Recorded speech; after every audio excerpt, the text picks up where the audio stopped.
Lucky Boys Podcast. People will believe anything that the fucking media portrays. Anything, right? It could be fake news and they're like, oh my gosh. Yes, as long as it fits their narrative. You know, they won't do any investigative, or they won't drill down deeper. They'll just go, this is it and that's it. Right. And then they'll start spreading that bullshit to other people. So people in the school that she's at right now, they're questioning her. They're keeping their distance from her. She's the only Asian teacher there. So they're asking her, do Chinese people really eat this? Do Chinese people really eat that? The ignorance comes out, or the curiosity. But even that, like, yo, she's not from China. She's a fucking American. Like, if you want to find out if they really eat that, you know the answer to that. I'm sure you're watching all these YouTube videos. You're Googling things or you're seeing the news. Like you don't gotta like add that extra level of stupidity. You know, it's like me going up to like any other race and asking them about a certain stereotype about their race.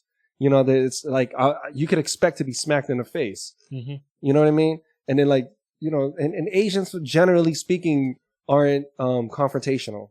Generally speaking, we were just talking about that earlier. Like, if we don't like somebody, we really just kind of ignore them, keep it to ourselves, avoid them. We don't hunt them down, try to beat their asses. We'll do it to each other.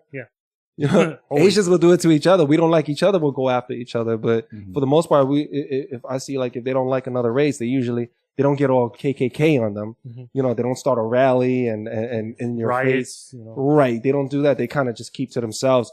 Now, the only time that they really start going back is if you're attacking them, and they eventually they just say enough is enough. They have no choice. And they have no choice, and they get charged up and art of war. Yeah, same thing. Like if you've been hearing in California, a lot of Asians have been buying guns recently because they're worried about their own safety now. And they said the amount of, you know, people buying guns in California is a lot higher. Even the, you know, gun shops are saying, you know, they have a lot more Asian customers coming in to buy guns. And why? Because they fear for their own safety. I know Asians that are strapped right now. Yeah. They're like, I'm not going around the city like with nothing. Yeah. You know, they got stuff on them, and they said, they're like, let somebody. Now they went from like, damn, I hope I'm okay, be careful out there, to, see, that's how it starts. It goes from, oh, let me be careful out here. I don't know what's going to happen. So I'm going to, you know, I just want to watch my back. And then when you start seeing all these news, like, of attacks of, and the most people they're attacking are like they're not attacking healthy men for the most part, one-on-one. You know, even if they do have a large group, they're attacking old women, young kids, old men, elderly grandparents. They're attacking the most vulnerable. But I'm telling you, now those people are going to be the ones that strap. Yeah. It's going to be crazy. And that's my concern though. I don't, you know, like that's how, you know, you get innocent bystanders getting hit, or someone that's just ignorant even if they're ignorant, I don't think they deserve death. You know what I mean? Or something like that. And that's what I'm saying. It's just going to escalate, man.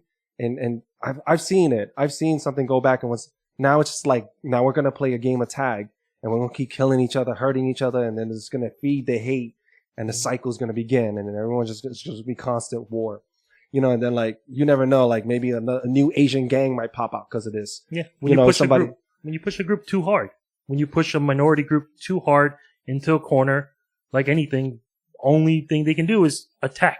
Right. Come back out attacking. They're not going to sit there and get beat down in that corner. Right. And that's how most gangs start.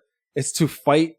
Like when you look at Italians or Irish, Asians, how most of their society begins is because the police wasn't there for them. Right. So they have to police themselves. It's like the Crips. That's how they started. I mean, is that as a community, like group, but they became bigger and bigger, and you know, they were looking out for each other, their own communities, and somehow, you know, it became into their, oh, this is my block, this is my group. Now it became, you know, becomes a gang. Right. Right. And for the most part, you know, Asian gangs went into the underground. They just, you know, they're doing their thing, making money, and they're just be the rise. They're staying out of they're staying out of, you know, any attention that's unwanted. They're just focused on making money. Right.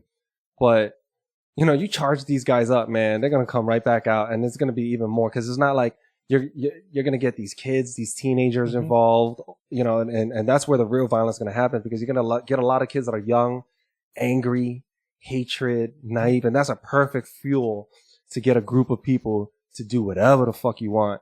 you know, and then give them opportunities like money, and then this like young freedom, and then they're gonna start, you know, that's how it begins, man. And right now there's, what do you call it?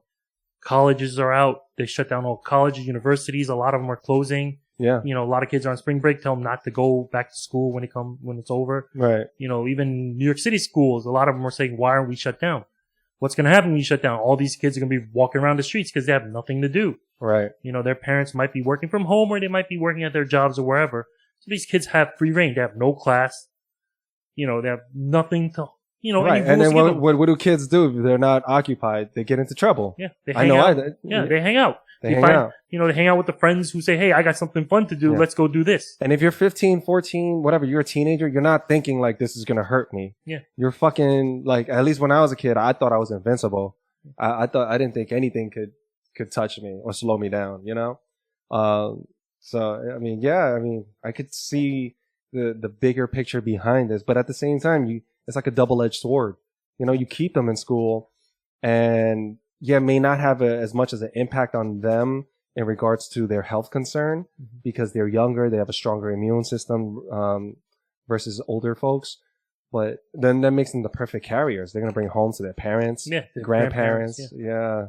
You know, and then if all of them are infecting one another and damn. It's tough right now. I mean, it's hard to figure out what to do, what the right thing is to do.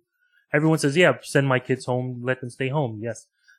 Pretty much they're going to get at least a month off school right now.